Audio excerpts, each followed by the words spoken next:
চা খাইতে বসছি। পারভে আমাকে বলতেছে আপনার মতো যত্ন করে আমাকে কেউ রাখবে না, আপনার মতো এত কেয়ার, আমি কি খাচ্ছি, আমার কখন কি দরকার, কখন কি প্রয়োজন, কেউ রাখবে না। Will you marry me? আমি আপনার সাথে আপনার ছেলে মেয়ের ভরণ পোষণ নিতে চাই, লেক্সাস গাড়িটা আপনাকে দিয়ে দিব, ফ্ল্যাটটা দিয়ে, একটা ফ্ল্যাট আছে ডিওএইচএস, ওটা দিয়ে দিব, এক্সট্রা মান্থলি 1 লাখ টাকা ডিপোজিট করে দিব, একটা এফডিআর লাগলে করে দিব, ফর ইউর সিকিউরিটি। এমন না যে আমি আপনাকে লোভ দেখাচ্ছি, আপনি আমার বার্থডে করছেন রেজেন্সিতে আপনার টাকায়, তাহলে আপনারা তো আমার লোভ দেখানোর প্রয়োজন নাই। পরে আমি বললাম ভাইয়া দেখেন, আমি তো শুরু থেকে আপনাকে ভাই হিসেবে দেখছি, এক।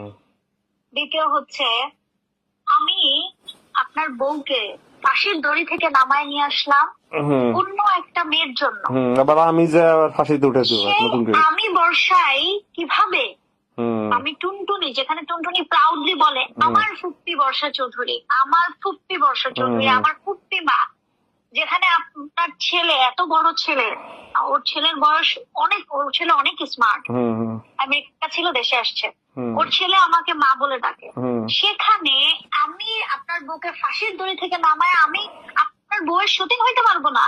ভাইয়া, একটা মেয়ের জীবনের মানে স্বামীর এই হাক এবং এই অভিশাপ আমাকে নরকে নিয়ে যাবে, আমি ভাইয়া পারবো না, আমাকে ক্ষমা করে দিয়ে।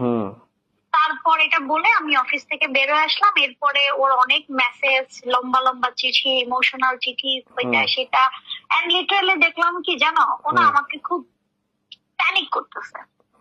মানে আগে যেমন ধরো ভাই হিসেবে ওর হাতটা ধরে হাঁটতাম বা ওর সাথে দাঁড়া একটা ছবি তুলতাম, এখন আমার খুব গিল্টি লাগে। এখন আমার মনে হয় যে আরে ওর মনের মধ্যে তো অন্য জিনিস পয়দা হয়েছে, বুঝো নাই, এখন আমার কাছে গিল্টি লাগে। পরে ওর সাথে আমি রিলেশনটা ডিস্টেন্স করে ফেললাম। এর মধ্যে চিন্তা করলাম আমি একটু বিয়ে করে ফেলি, তাহলে বিয়েটা আমাকে ভুলে যাবে। এই রাসেল মিয়াকে বিয়ে করলাম। বিয়ের দিন তোমাকে আমি ছবি পাঠাবো, দিয়ে তার এত কান্না করছে, এত কান্না করছে, ইভেন তো কান্না করে ও যখন নামে, ওর যে সিএচআরটা নতুন নিছে, নেমে ওর বের হইতে পারে নাই, ওর সিএচআর এর সামনে পুরো ভচকায় দিছে।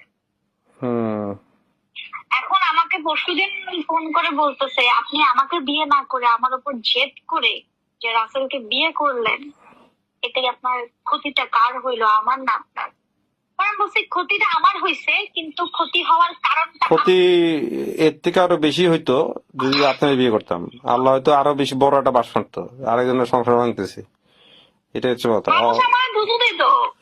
বললাম তো যে আল্লাহ অল্পের ভিতরে ক্ষতি সেরে গেছে, রাসেল ভাইপার বিয়ে করে কিছু না, কিন্তু আজকে যদি আরো বড় ক্ষতি হইতো আপনার বিয়ে করে, তখন কি হইতো?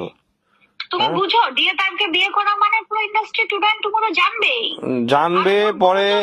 আর তুমি কখনো না না না তুমি মানুষ তোমাকে গালি দিবে, তো মানুষ, কারণ ওর ইমোশন ও বুঝে, ওর ইমোশন তুমি বুঝবা, কিন্তু মানুষ তো তোমাকে বলবে যে তুমি আরেকজনের সংসারে হামলা লাগানো, তাই না, জানি শুনে। তখন মানুষ এসব বুঝবে না, মানুষ যেটা দেখবে সেটাই বলবে, রাইট? That's it. আচ্ছা শোনো না, চলো আমরা একটা বিয়ে করি, তারপরে একটা বাবু হবে, তারপরে তোমার একটা বাচ্চা থাকবে। চলো না করি।